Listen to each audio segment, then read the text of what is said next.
Hello, my dear students. Once again, I welcome you all to my online classes. So, students, we were doing the lesson, the next voice you hear, and we have started it. We have done live class yesterday also, and we have also seen that how interesting this lesson is. In this lesson, we have seen that how God is using radio to communicate to all the people of this world. And the message which he is trying to convey is that we people are not properly managing our earth and it will soon lead to destruction.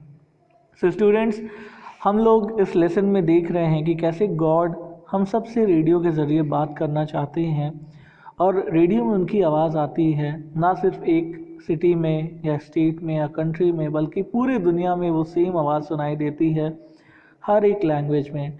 तो ऐसा believe करते हैं लोग कि ये सच में God की voice है और गॉड हमसे कहते हैं कि हम अर्थ को सही से नहीं केयर कर रहे हैं उसकी और जल्द ही हमारी अर्थ जो है वो एक डिस्ट्रक्शन का शिकार हो सकती है और हो सकता है कि हम सब का विनाश बहुत जल्द हो जाए। So the story is again the next voice you here. Story को हम लोग पढ़ चुके हैं। स्टोरी में हम लोग देखते हैं कि एक मैन है जिसका नाम फ्लॉयड है। वो अपने बच्चे के खिलौने के साथ टॉय ट्रेन के साथ थोड़ा टाइम पास कर रहा होता है और तभी उसे रेडियो पे कुछ शो सुनते सुनते बीच में आवाज़ आती है और उसे लगता है कि उसके बेटे ने कुछ बदमाशी की है, कुछ शरारत की है। तो जब वो अपने बच्चे को देखने जाता है तो वो पाता है कि वो तो अर्थमेटिक प्रॉब्लम सॉल्व कर रहा है। ओके, फिर आगे वो अपने पड़ोसी से पूछता है तो उसका पड़ोसी कहता है कि हाँ मैंने भी आवाज़ सुनी। और फिर नेक्स्ट डे न्यूज़पेपर में निकलता है कि पूरी दुनिया में ये आवाज़ सुनी गई जिसमें voice of God was being heard. इसमें गॉड की आवाज़ सुनाई दी और हर जगह ये एक सेंसेशन बन जाता है। ये खबर आग के जैसे फैल जाती है। ठीक, so I have to go here. We have learned till here. हम लोगों ने यहाँ तक पढ़ा एंड यस आई रिमेंबर कल आप में से कोई बच्चा पूछ रहा था कि गॉस्पेल क्या होता है। फिर सर हैज़ एक्सप्लेन्ड एवरीथिंग। सो अब हम लोग इसके आगे पढ़ते हैं कि आगे क्या होता है। Okay, Wednesday evening prayer meeting across the United states were enthusiastically attended. Most churches had installed radios. The third utterance consisted of only 3 words to the indignation of those who believed God must be somber and funereal. The words were delivered with featherly chuckle. They were, "It is I." Okay, so अगला दिन Wednesday का था। Wednesday की prayer होती है United states के सारे चर्चों में और प्रेयर्स जो होती है वो बहुत ही एंथुजियास्टिकली होती है। एंथुजियास्टिकली का मतलब कि बहुत ही गर्म जोशी के साथ बहुत ही पूरे मन से लोग प्रेयर करने के लिए चर्चेस में जाते हैं और हर चर्चेस में रेडियो लगे हुए होते हैं। जब तीसरी बार गॉड आते हैं बोलने के लिए तो वो सिर्फ 3 शब्द ही बोलते हैं और उन शब्द का मतलब था गॉड ये कहना चाहते थे कि वो सच में है। अभी तक लोग उन पे बिलीव नहीं कर रहे हैं। प्रोफेसर कहते हैं कि ये कुछ मजाक हो सकता है, कोई प्रैंक कर रहा है, क्योंकि अगर गॉड को बोलना होता तो वो रेडियो का इस्तेमाल क्यों करते, वो तो वैसे भी बोल सकते थे। तो जबकि कुछ लोग बिलीव कर रहे थे कि ये सच में गॉड की आवाज़ है, तो इसलिए गॉड जो है वो रेडियो में थर्ड टाइम जब आते हैं तो सिर्फ ये कहते हैं इट इज़ आई। इस लाइन का मतलब है कि हाँ ये मैं हूँ, मतलब मैं सच में गॉड हूँ। ओके, सो इस लाइन में हमें ये पता चलता है कि गॉड अपने आप को प्रूव कर रहे हैं कि वो सच में रेडियो पे बोल रहे हैं। Like the others, the third message somehow crept into the coils of condensers of every radio transmitter in operation, including those of ships at sea that were designed for code and did not have microphones. सो तीसरी बार जब God की आवाज़ आती है, बाकी पहली आवाज़ों के जैसे ये आवाज़ भी सारे रेडियो में सुनाई दी जाती है। रेडियो ट्रांसमीटर क्या होता है? It's a device which is use to transmit signal. Radio के जैसा ही डिवाइस होता है जिससे हम सिग्नल ट्रांसमिट करते हैं, एक मैसेज पहुंचाते हैं एक जगह से दूसरी जगह। तो उसमें तक में ये आवाज़ आ गई, जो कि एक माइक्रोफोन के जैसा नहीं बना था। So this suggested a possible answer to why God was using a radio. The pronouncement out of the empty sky might have caused panic, but people were used to hearing voices on the radio. The Lord was being considered. तो अभी तक जो लोगों को ये शक हो रहा था कि अगर गॉड बोलना चाहते हैं तो वो ऐसे भी बोल सकते थे, उन्हें रेडियो में बोलने की क्या ज़रूरत थी। लेकिन इस बार जब गॉड ने बोलना शुरू किया तो फिर से पूरी दुनिया में आवाज़ गई, और यहाँ तक कि ट्रांसमीटर क्या होता है, वो रेडियो के जैसा नहीं होता। रेडियो में तो हम लोग अलग अलग चैनल सेट करते हैं तो आवाज़ें आती हैं, ट्रांसमीटर तक में आवाज़ आने लगी, जिससे ये प्रूव हो रहा था कि ये गॉड ही कर सकते हैं, ऐसा कोई नॉर्मल इंसान नहीं कर सकता है। तो लोग बिलीव करते हैं कि गॉड इसलिए आसमान से आवाज़ नहीं आ रही थी क्योंकि अगर हेवनली वॉइस आती, अगर ऐसे ही आवाज़ सुनाई देती तो लोगों को लगता कि उनका वहम है, या फिर लोग बहुत ज़्यादा डर जाते हैं, बहुत ज़्यादा पैनिक हो जाते हैं। इस वजह से गॉड को पता था कि सारे लोग रेडियो सुनते हैं और रेडियो पे वो मैसेज करेंगे तो कोई उनसे डरेगा भी नहीं और सारे लोगों तक मैसेज पहुंच जाएगा। सो वो कहते हैं कि गॉड जो है वो बहुत कंसिडरेट है, बहुत दयावान है, इसलिए हमें वो डराना नहीं चाहता अपनी बातों से। Okay, so have you all understood? Question यहाँ पे है, why do you think the Lord was being considered? God को कंसिडर्ड क्यों कहा गया है? कंसिडर्ड का मतलब दयावान क्यों कहा गया है? इसलिए कहा गया है क्योंकि वो हमें नहीं डराना चाहते थे डायरेक्टली हमसे बातें करके, क्योंकि हमें रेडियो से बात करने की, रेडियो सुनने की आदत है, तो उसमें जब गॉड बोले तो हमें डर बिल्कुल भी नहीं लगा। His knowledge of human psychology was superb. This is not surprising when one comes to think of it. The very brevity means exactness of his "it is I" message went far towards convincing those who had a liking for modesty and understatement. तो वो कहते हैं कि God के पास बहुत अच्छी knowledge है हम इंसानों की साइकोलॉजी को समझने में। साइकोलॉजी का मतलब होता है the study of human brain and behaviour.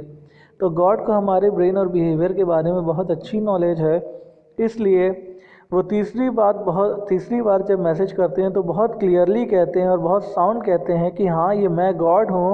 उन्हें पता था कि हम लोग उन पर यकीन नहीं करेंगे, उन पर शक करेंगे, इसलिए वो अपने आप को प्रूव करते हैं और ये बताते हैं कि इसमें कोई भी फेक और या फ्रॉडनेस नहीं हो रहा है।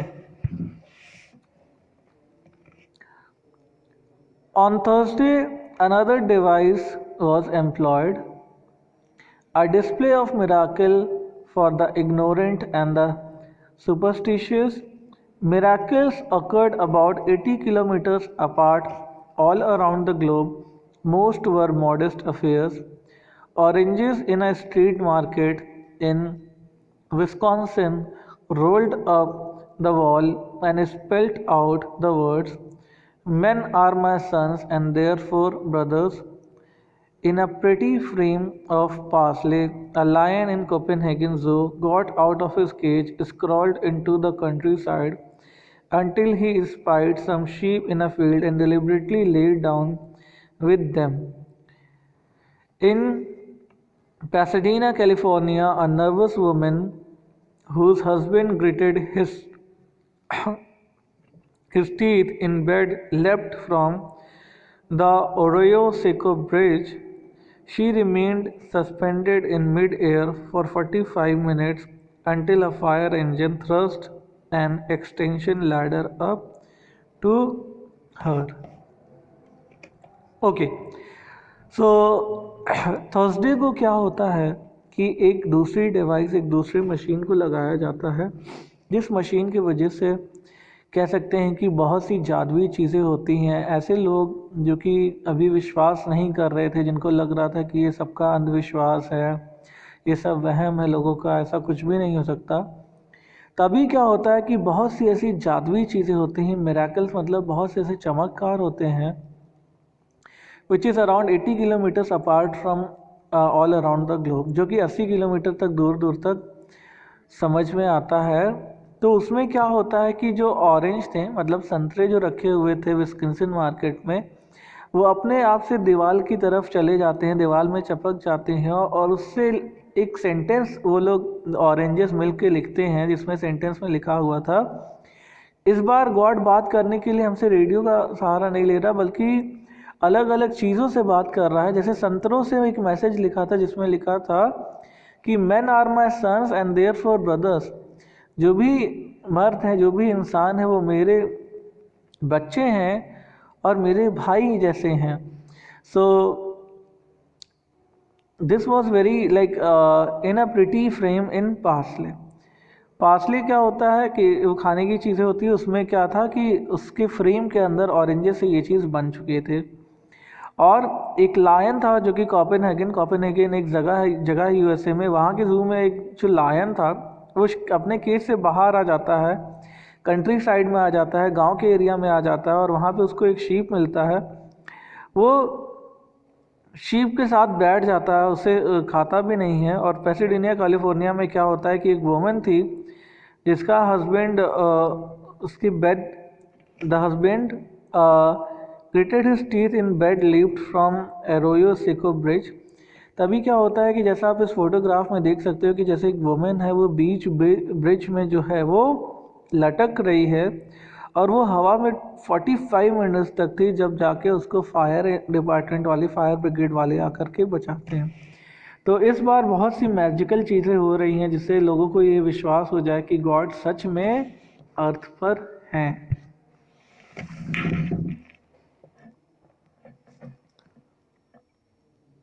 The Lord's Thursday evening broadcast was lengthy and had a theological tone.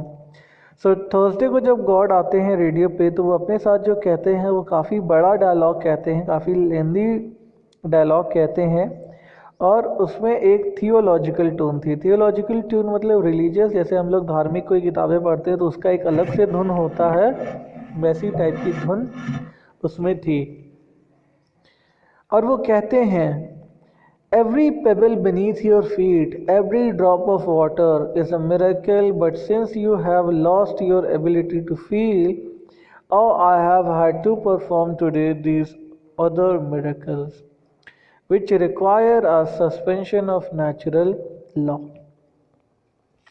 तो गॉड कहते हैं कि तुम्हारे पैर के नीचे जो भी है, तुम्हारे पैर के नीचे एक छोटा सा छोटा पत्थर, तुम्हारे पैरों के नीचे जो पानी है, वो सब एक चमत्कार से कम नहीं है, लेकिन तुम लोग इसकी इज्जत नहीं करते हो, इसलिए मुझे तुम्हें एक ऐसी चीज़ें दिखानी पड़ी जिससे तुम्हें विश्वास हो जाए कि मैं सच में यहाँ पर मौजूद हूँ।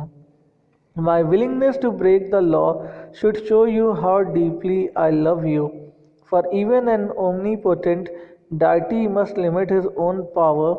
However, this will not convince the Richards. Hence, on the morrow, Friday, I shall perform several seizable miracles. तो यहाँ पर गॉड जो है वो कहते हैं कि मैंने जो भी चमत्कार आज करें वो उससे मैंने अपनी पावर दिखाने की कोशिश की और मैं लोगों से ये बताने की कोशिश करता हूँ कि मेरे कंट्रोल में सारी चीज़ें हैं और मैं चीज़ों को अपनी मर्ज़ी से, अपने इशारे से कुछ भी उसमें चेंजेस कर सकता हूँ।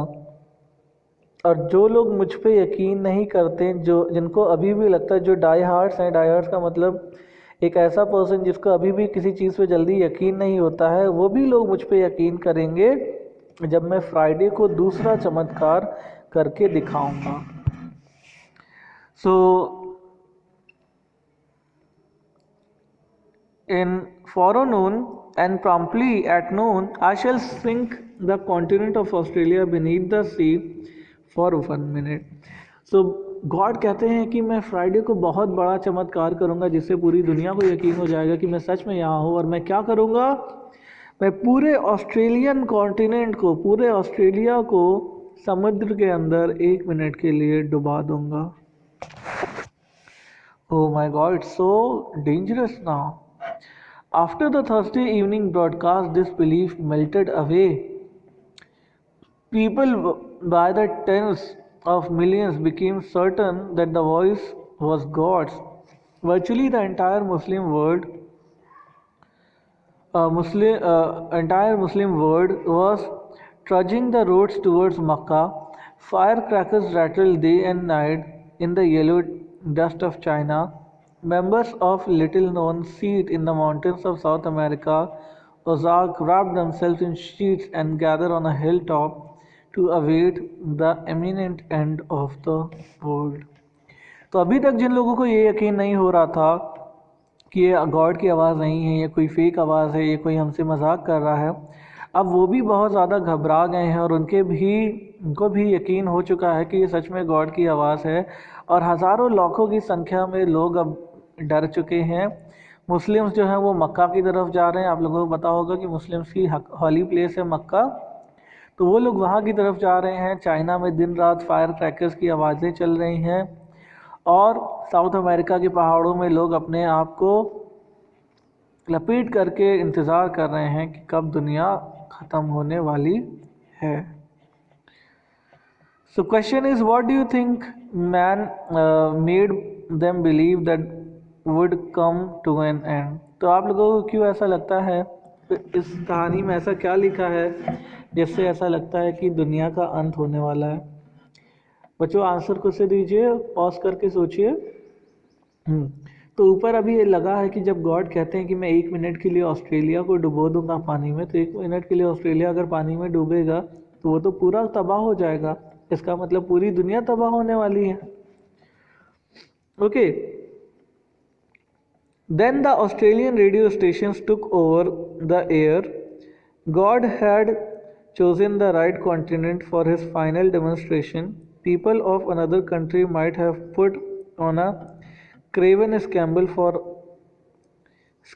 for rowboats, not the Australians, the good-humoured Melbourne.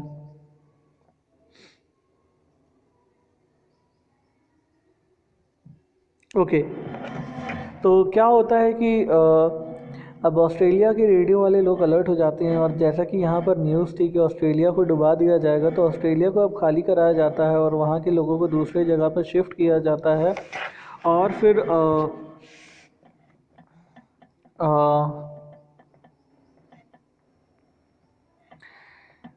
The good-humoured Melbourne announcement observed, nobody is nervous or alarmed. The general attitude is that a minute under the water can do nobody any harm and may do some of our citizens a lot of good.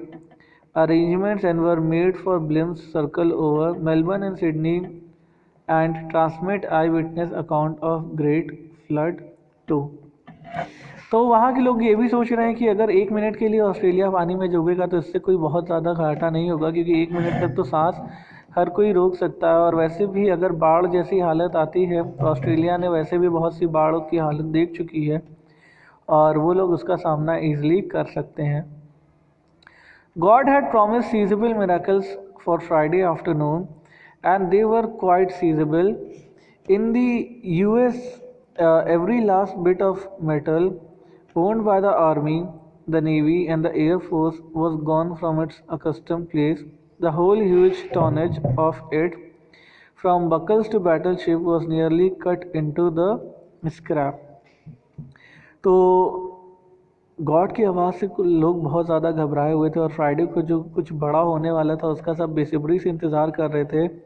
US में जितने भी metal मौजूद थे वो सबको collect कर लिया गया था, जिससे कि वो किसी मुश्किल समय में दोबारा से बचा सकें और आगे की ज़िंदगी चला सकें।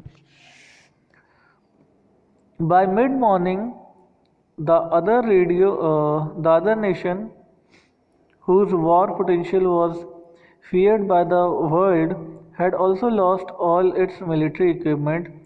All of the shining rows of Russian tanks, planes, and siege guns were gone.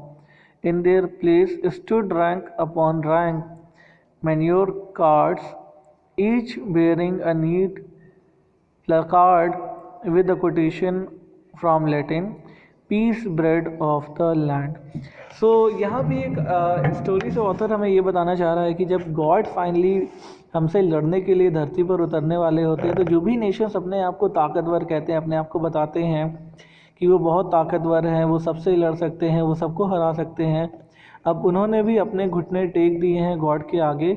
And अब वो सब भी घबरा गए हैं, उन लोगों ने भी अपने सारे हथियार छोड़ दिए हैं, और उनके पास भी इतनी हिम्मत नहीं है, इतनी ताकत नहीं है कि वो गॉड से लड़ सकें, because God is supreme power, no one can defeat God. और इस कहानी से हमें ऑथर ये भी बताना चाह रहे हैं कि हम लोग जितना खुद पे घमंड करते हैं, कंट्रीज़ खुद पे घमंड करती है, वो सुपर पावर बनना चाहती है, दूसरी कंट्रीज़ को कमज़ोर दिखाना चाहती है, they should understand that no, they are not stronger than God. और जब गॉड चाहेगा तो 1 सेकेंड में पूरी दुनिया तबाह कर देगा और कोई भी कुछ नहीं कर सकता।